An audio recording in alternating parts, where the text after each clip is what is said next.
كتعاني من الكحة المزمنة والسعال الحاد، عندك ضيق في التنفس، عييتي ما تشربي في الأدوية حتى شي دواء ما زول لك الكحة المزمنة والسعال الحاد، ضيق التنفس، البرد، الزكام، كتعاني من نزلات البرد الحادة. اليوم غادي نشارك معك هذا المشروب السحري لعلاج السعال الحاد والزكام، نزلات البرد والكحة المزمنة، ضيق التنفس. إلا كانوا عندك كل هذه الأعراض ما عليك غير تبعي هذا الفيديو هذا قبل ما نبدا. بغيتكم كاملين اي واحد كيشوف هذا الفيديو وبغيتوا تستافدوا من هذا الفيديو وبغيتوا بزاف ديال الناس انهم يستافدوا من هذه الوصفه، ما عليكم غير تضغطوا على الزر ديال لايك باش يوصل الفيديو لاكبر عدد من الناس، باش الكل يشاهد هذا الفيديو والكل يستافد. اللايك راه ما كنتخلصوش عليه، راه ماشي كنقول لكم ديروا لايك لان غادي نتخلص ولا شي حاجه، بالعكس اللايك غير كيخلي الفيديو انه يوصل لاكبر عدد من الناس وحنا ما كنتخلصوش على اللايكات. صافي هنا كيف ما كتلاحظوا معايا كناخذ واحد الكاسرونه. اول مكون غادي نشارك معكم الان اللي هو اللويزه. هاد العشبه هادي ديال اللويزه زوينه بزاف بزاف لنزلات البرد، خصوصا لضيق التنفس. بالنسبه للناس اللي عندهم الزكام، السعال الحاد، عندهم ضيق التنفس. ايضا بالنسبه للناس حتى هما اللي عندهم الزكام، كتضيفي تقريبا هنا واحد الكميه ديال ملعقتان كبيرتان من العشبه ديال اللويزه او هاد النبته هادي. غادية نضيف ليها عود واحد من القرفة. بالنسبة للقرفة فهي رائعة جدا لنزلات البرد والزكام أيضا، وأيضا الكحة المزمنة. كنضيف هذا العود من القرفة مع هاد اللويزة هذه اللي عندي كيف ما كتشاهدوا معايا بهذا الشكل هذا. وكل هاد الأعشاب اللي غادي نضيف معكم أعشاب مهدئة للسعال الحاد، أعشاب كتعالج ضيق التنفس بالنسبة للناس اللي كتجيهم الكحة مجهدة وما كتخليهمش يتنفسوا مزيان. هنا كناخد تقريبا كوب كبير من الماء، وغادي نضيف الان نوضع عفوا هاد الكاسرونه هذه فوق النار حتى تغلى ليا مزيان مزيان وتطلق ليا ديك اللويزه المفعول ديالها والفوائد ديالها. في هاد الاثناء كناخد هنايا تقريبا لفته تكون صغيره، كنقوم بالتقشير ديالها بهذا الشكل هذا كيف ما كتشاهدوا معايا. فبالنسبة للفت الأبيض الفوائد ديالو عديدة جدا خصوصا للزكام ونزلات البرد. بالنسبة للناس اللي عندهم الكحة اللي كتكون حادة وكتسبب لهم ضيق في التنفس، فكنصحكم بهذا اللفت الأبيض. صافي هنا أخواتي كيف ما كتشاهدوا معايا من بعد ما قمت بالتقشير ديال هاد اللفتة هذه اللي عندي بهذا الشكل هذا، خذوها غير تكون غير صغيرة. غادي ناخذ أيضا ليمونة حتى هي وغادي نقوم بالتقشير ديالها. حاولوا انكم تزولوا مع هذيك الطبقه اولا الجلده البيضاء اللي كتكون لداخل باش ما تطلقش لكم المروره كيف ما كتلاحظوا معايا. من بعد ما غادي نقوم بالتقشير ديالها بهذا الشكل هذا فقط بالسكين. غاديه ناخذ واحد المطحنه اللي تكون كهربائيه باش غاديه تساعدني بشكل كبير انني نطحن هذه العناصر جيدا. حاولوا انكم ضروري انكم تطحنوهم مزيان مزيان باش ما كت يعني ما كتبقى عندكم حتى شي حاجه اللي تضايقكم من تبغيو تناولوا هذا المشروب هذا. وايضا باش انكم تستخلصوا كل الفوائد لا بالنسبه للفت لا بالنسبه للعصير ديال الليمون.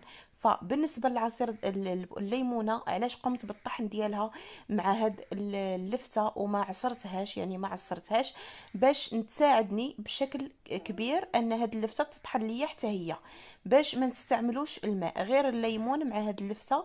غادي تطحنوهم مزيان مزيان ضروري.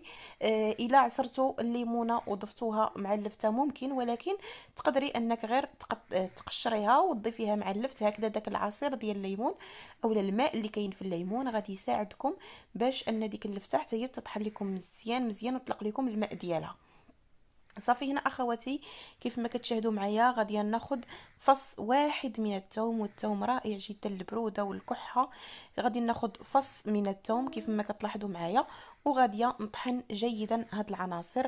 حاولوا تطحنوهم جيدا باش ما تبقاش عندكم حبيبات اولا قطع اللي تكون صغيره من هاد العناصر هذه من اللفت، ولا ايضا بالنسبه للثوم حتى هو يتطحن مزيان ويطلق لكم الماء ديالو. غادي نستمر اخواتي بهذا الشكل هذا حتى نطحنها جيدا.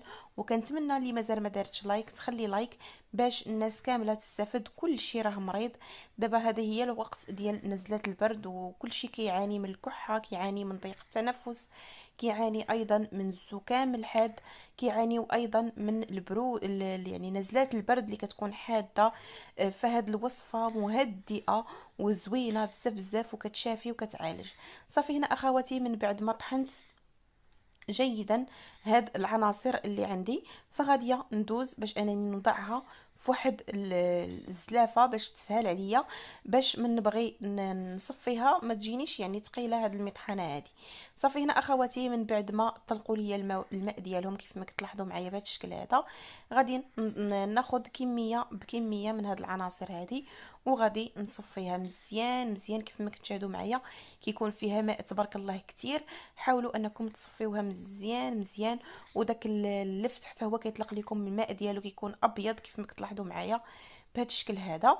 صافي غادي نستمر باش نكمل معكم التتمه ديال الوصفه. في هذا الاثناء ديك اللويزه اللي ضفت راها كتكون غلات ليا مزيان حتى كتطلق لكم ديك اللويزه مزيان مزيان في داك الماء اللي ضفناه ليها في ديك الكاسرونه. صافي الان غادي ندوز نطفي عليهم لانهم صافي راهم طابوا، وغادي نرجع معكم ان شاء الله. صافي هنا اخواتي كيف ما كتشاهدوا معايا غادي ناخذ واحد الكاس ومصفات كيف ما كتلاحظوا معايا، نفس المصفات اللي قمت بالتصفيه ديال العناصر ديال اللفت والحامض اولا الليمون. كناخذ نصف الكميه من داك اللويزه اللي حضرت في الكاسرونه، وغاديه نضيف ليها تقريبا واحد 3 ملاعق كبيره من هاد المحلول هذا اللي حضرت معكم. راه زوينه بزاف بزاف هاد الوصفه. صافي هنا ضفت 3 ملاعق كبيره، بالنسبه للكوب يكون كوب ديال الشاي هو اللي كتناولوه، هذا كوب ديال الشاي. صافي هنا غادي نكمل نملأ الكوب اللي عندي باللويزه والقرفه. صافي هنا اخواتي المشروب ديالي هو هذا، كتضيفي 3 المعالق كبار لداك المحلول اللي حضرنا ديال اللويزه، كتضيفي له 3 المعالق كبار من داك اللفت والليمون والثوم حتى هو.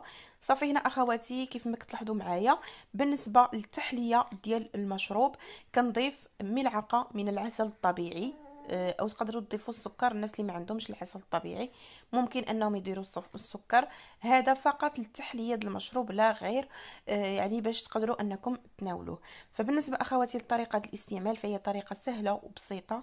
في الصباح على الريق كتشربي واحد الكوب بهذا الشكل هذا، كوب ديال الشاي، وايضا في الليل من كتبغي تنعسي كتشربي كوب. هاد الوصفه الا تبعتيها وداومتي عليها مده ديال 3 ايام ان شاء الله غادي تعالجي من نزلات البرد، الكحه المزمنه، الزكام. غير تبعي الوصفه مرتين في اليوم، مره في الصباح على الريق وايضا مره قبل ما تنعسي. زوينه بزاف بزاف، خصوصا الا كنتي ما كتنعسيش بالليل كيكون عندك ضيق في التنفس، فهاد الوصفه مهدئه 100%. كنتمنى اخواتي الفيديو ديال اليوم ينال الاعجاب ديالكم. الا عجبكم كنتمنى ديروا لايك، وتقدروا هاد الوصفه تعطيوها لوليداتكم يستعملوها، الناس الكبار كلشي يستعملها ما كاينش مشكل. الا عجبكم الفيديو ما تبخلوش ليا بلايكات ديالكم والاشتراكات ديالكم في القناه. الف مرحبا بكم، السلام عليكم، حتى الفيديو المقبل ان شاء الله مع وصفه جديده.